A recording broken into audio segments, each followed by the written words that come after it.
Hi everybody, especially in high intensity business. This is Cass here, and here is the promised video of me being able to actually demonstrate, wait one moment, the Bullworker as promised. So yeah, I've pretty much put out that you guys were interested in the how-to tutorial of a full body routine or workout with this. And I get that some people might be able to be hesitant because, like, how do you track like a workout or progress, or whether or not it's effective or not? And I'm basically gonna tell you this: as long as you reach that stimulus where you feel like you are activating your fast twitch fibers and you are reaching the point of failure, right? That is good enough, because remember, in the nature and wild, like Mother Nature, your body it doesn't know that you are doing resistance training versus like fighting off an animal or hanging, preventing a large rock from crushing you. It doesn't really understand weight per se, but it only really understands effort. So based on that, using any tool, especially even this, and putting a high effort, low impact, just it falls into the high intensity training type of world. So that's where it is. So I am basically going to give you guys a routine. It's going to be relatively simple for a full body. I mean, I can basically also give a little bit more comprehensive and a little bit more targeted type of stuff that you can use for a bull worker. But I'll just start off really basic, especially since like at least Lawrence, you pretty much requested it. So I decided that I'm gonna have a push, pull, squatting, and hip hinging movement. So four type of things, but it really technically we're gonna have it done in like 3 exercises, but there are gonna be like the left and right of it, until it's gonna be 6 exercises, and I'll be demonstrating them that you can be doing it in a typical high intensity like manner, where you're trying to do the slow controlled inroading, or you can do it the time static contraction manner, where you're basically holding it for time, and then progressively, as you're fatiguing more and more, you're trying to attempt to put in more and more effort to the point where, yeah, you will reach failure. So let's get started. And for this purposes, I actually got some extra padding and tools just in case, to make this a little bit more comfortable. So I have some gloves right here just for my hands to protect it, and some knee pads, especially for the first exercise that I'm going to do, which is going to be for the squatting, but it's going to be a glute emphasis, a squat. And glute, definitely you'll feel a glute activation. So you'll see in just a few moments also the form and how you can actually do it as so. I'll be demonstrating the high intensity manner of it, and then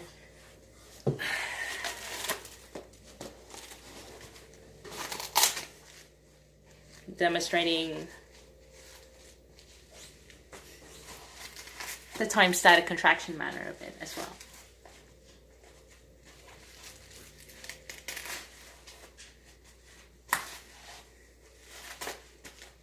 Big old knee pads. Gotta protect my knees, and just because sometimes the straps on these things can feel a little uncomfortable. So I just this is for my comfort. That's why I decided to get them. I know, it just looks like I'm ready just to go to work, huh? All right.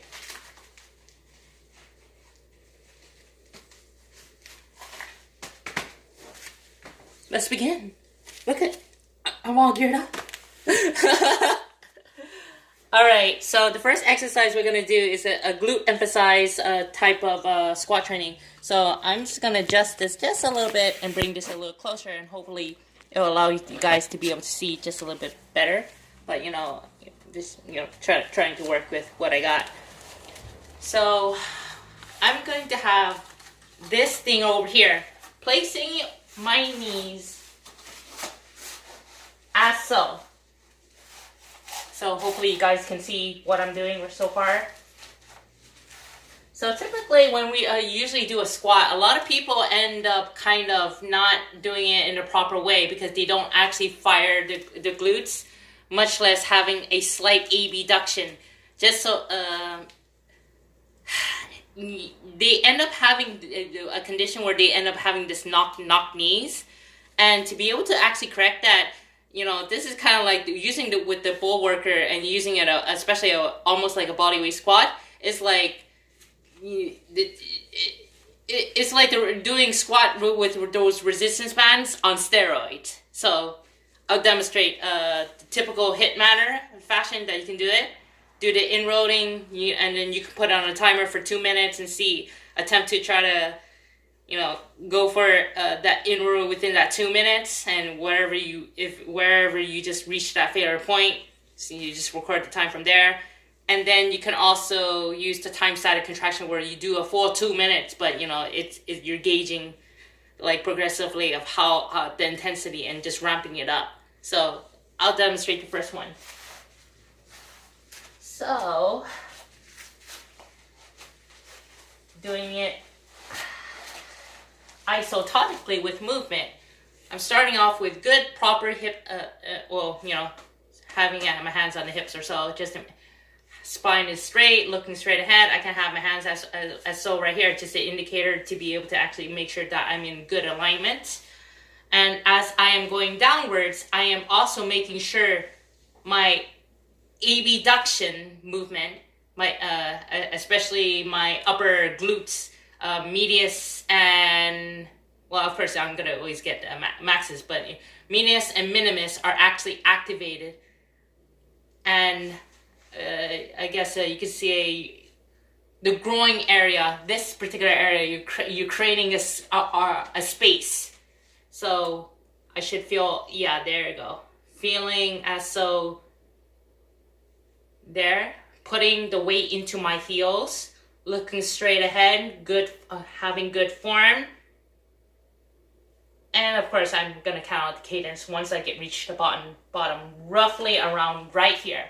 So once I rush at bottom point, hold it from here and going back up. 1, pushing it out. 2, 3, 4, 5, not going all the way to the top, just keeping time under load, and going down. 1, breathing out.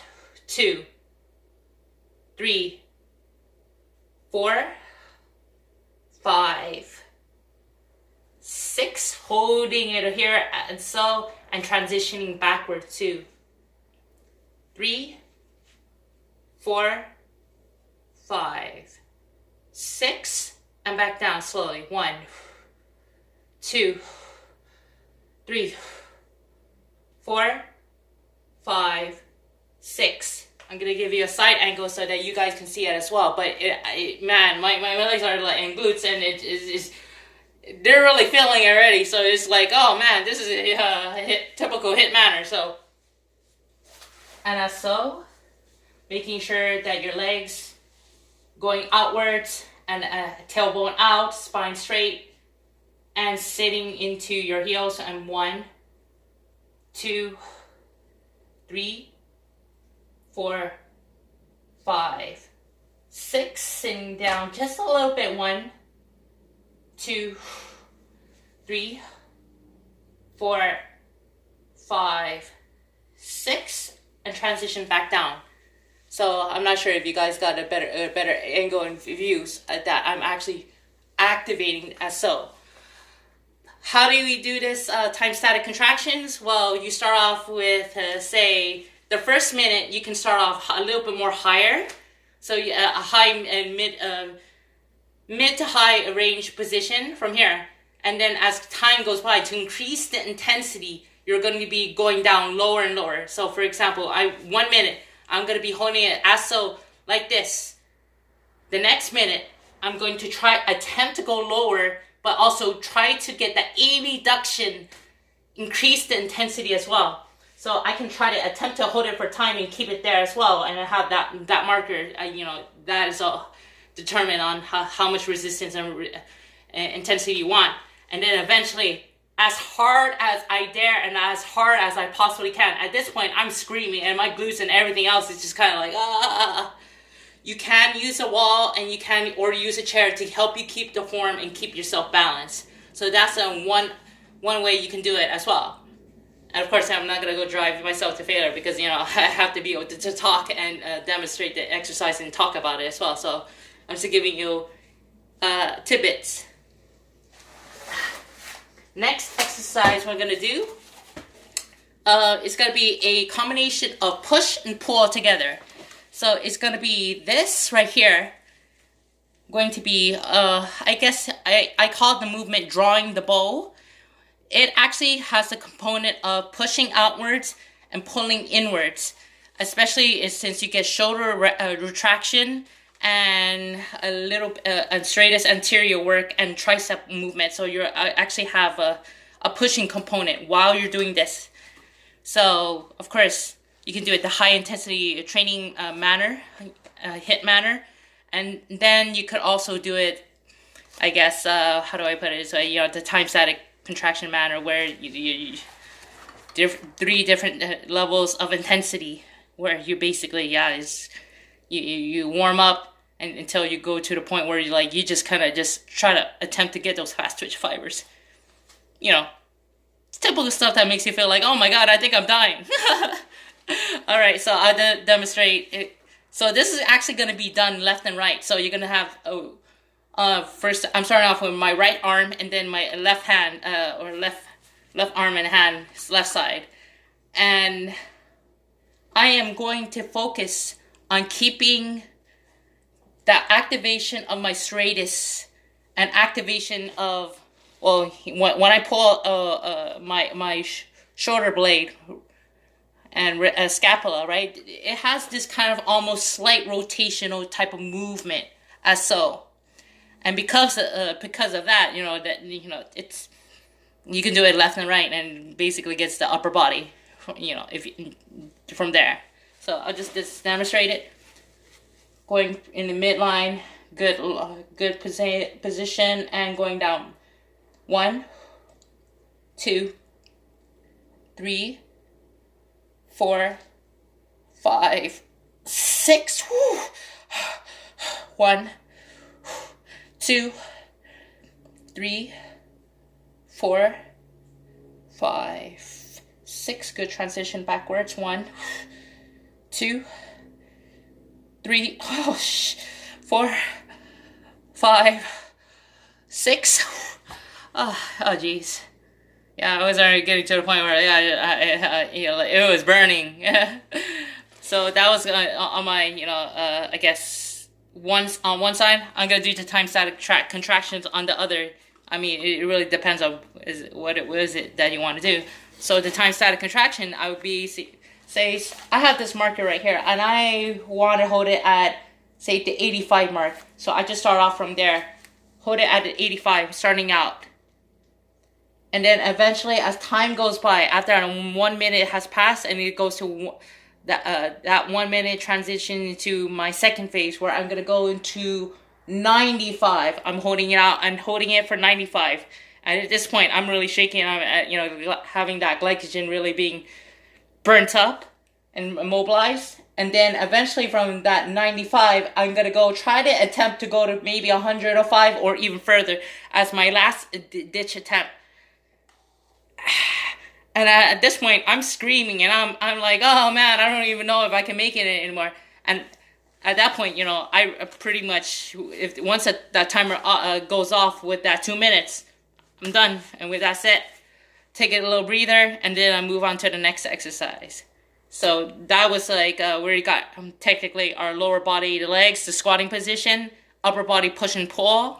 And now it's going to be the last exercise, which I actually would use for lower back pains, and also kind of, it does get the gluteal work, but it works the posterior chain a little bit more. So I basically go from there. So one moment. It's just, let me adjust this just a little bit. Well, sorry about that. It looks like it kind of dropped off, so I have to adjust it a little bit and, you know, put this in here. Okay. So the last exercise that we're gonna do is gonna be done left and right. It's gonna be what we call, it's almost like a single Romanian deadlift, but it's modified because with almost like a lunge. I'll just demonstrate it in a second, and you'll see it. This is very great for the lower back and the posterior chain, and you know you can train in a high intensity manner, of course, and time static contractions. You know the drill. So let me just see if I can make this a little bit more.